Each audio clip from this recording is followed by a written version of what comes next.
आज का हमारा टॉपिक है तृतीय विश्व में समाजशास्त्र के विकास पर पश्चिमी समाजशास्त्र का प्रभाव। सबसे पहले हम बात करते हैं तृतीय विश्व, ये क्या अवधारणा है। देखिए, जैसे कि हम मनुष्यों में देखते हैं कि समाज में स्तरीकरण होता है। जैसे कि पहले स्तरीकरण हम देखते थे वर्ण के आधार पर होता था मनुष्यों में, फिर जाति के आधार पर हुआ। आज के समय में हम देखते हैं वर्ग होते हैं कि जैसा इंसान की फाइनेंशियल स्टेटस होता है वैसी उसकी समाज में स्थिति होती है, जैसे उच्च वर्ग, मध्यम वर्ग और निम्न वर्ग। ठीक उसी तरह से देशों के, दुनिया भर में जो जितने भी देश हैं उनका भी वैश्विक रूप से स्तरीकरण है। और इस असमानता को समझने का सबसे सरल और स्पष्ट तरीका फिर वही है आर्थिक स्थिति। किसी देश की आर्थिक स्थिति क्या है, उसमें निर्धनता का लेवल क्या है, औद्योगिकरण और आर्थिक विकास का स्तर क्या है, इन्हीं कारणों पर आधारित रहता है कि किन श्रेणी में देश को रखा जाएगा। तो अनेक दशकों से विद्वानों और संयुक्त राष्ट्र संघ यानी कि यूनाइटेड नेशंस और वर्ल्ड बैंक जैसे इंटरनेशनल ऑर्गेनाइजेशन ने वर्गीकरण करा देशों का और इन्हें 3 श्रेणियों में रखा। पहला जो क्लासिफिकेशन है उसमें सेकेंड वर्ल्ड वॉर के बाद उसको प्रयोग में लाया गया, जिसमें राष्ट्रों को प्रथम विश्व, द्वितीय विश्व और तृतीय विश्व नाम की 3 कैटेगरीज में डिवाइड करा गया।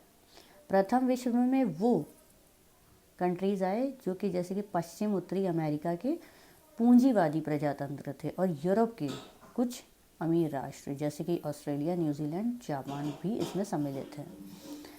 द्वितीय विश्व की कैटेगरी में सोवियत यूनियन, रशिया जो कि पहले सोवियत यूनियन था, और उससे रिलेटेड देश है। और तीसरे विश्व की श्रेणी में जो इस टॉपिक पे जिस पे हमें बात करनी है उसमें बाकी सभी बचे हुए देश आए, जिनमें दक्षिण अमेरिका आया, सेंट्रल अमेरिका आया, अफ्रीका आया, एशिया के देश आए, उनको रखा गया।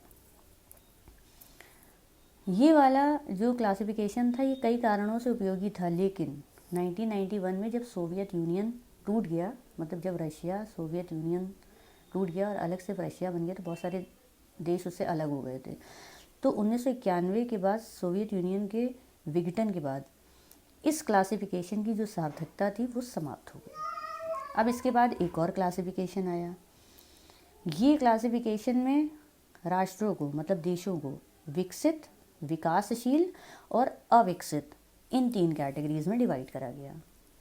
अब जो विकसित देश हैं उनमें वो देश आए जो बहुत अमीर थे। तो ये वाला जो क्लासिफिकेशन है ये भी शुरू में तो बड़ा लोकप्रिय हुआ, लेकिन फिर आलोचकों ने ये कहा कि जो विकसित शब्द है इससे ऐसा महसूस होता है कि कुछ देश जो हैं वो बड़े श्रेष्ठ हो गए, और जबकि जिन देशों को अविकसित की श्रेणी में रखा गया वो बड़े घटिया और बड़े नीच टाइप के, निम्न टाइप के देश की कैटेगरी में इमेजिन होते हैं। तो इसलिए इस क्लासिफिकेशन को भी कुछ समय के बाद पुराना माने जाने लगा और इसका प्रचलन भी कम कर दिया गया।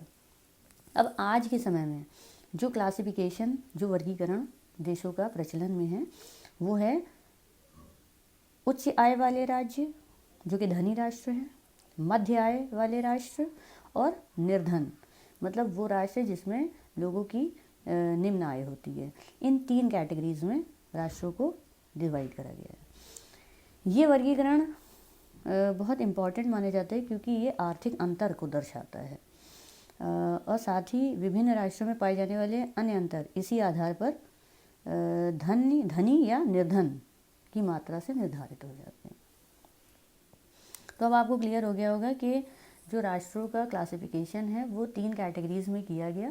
पहले प्रथम विश्व, द्वितीय विश्व, तृतीय विश्व की कैटेगरी में किया गया था वर्ल्ड वॉर 2 के बाद, जो कि बाद में प्रचलन से हट गया। फिर उसके बाद में दूसरी कैटेगराइजेशन आया जिसमें विकसित, विकासशील और अविकसित राष्ट्र की बात करी गई। फिर धीरे धीरे ये भी प्रचलन से हट गया और आज के टाइम पे जिस कैटेगराइजेशन की हम बात करते हैं वो है उच्च आय वाले, मध्य आय वाले और निर्धन आय वाले देश। ठीक है, तो अब हम बात करेंगे कि तृतीय विश्व, मतलब जो थर्ड कैटेगरी में जो थर्ड लेवल पे जो देश आते हैं, जो अभी अविकसित हैं, जिनमें लोगों की आय निम्न है, जो गरीब देश हैं, है ना, उनकी बात हम कर रहे हैं। तो इन देशों के मुख्य लक्षण क्या हैं? तो अब साथ में मैं नोट्स अटैच कर रही हूँ, तो उसमें ये लक्षण जो हैं निम्नवत हैं। इन लक्षणों को आप अपनी नोटबुक में नोट कर लीजिए। तकरीबन 38 लक्षण हैं, ठीक है। तो मेरे ख्याल से कॉन्सेप्ट आपको क्लियर हो गया होगा। फिर भी अगर आपको कोई क्वेरी हो तो आप मुझसे पूछ लीजिएगा, मैं आपकी क्वेरी को सॉल्व करने की पूरी कोशिश करूँगी। Thank you.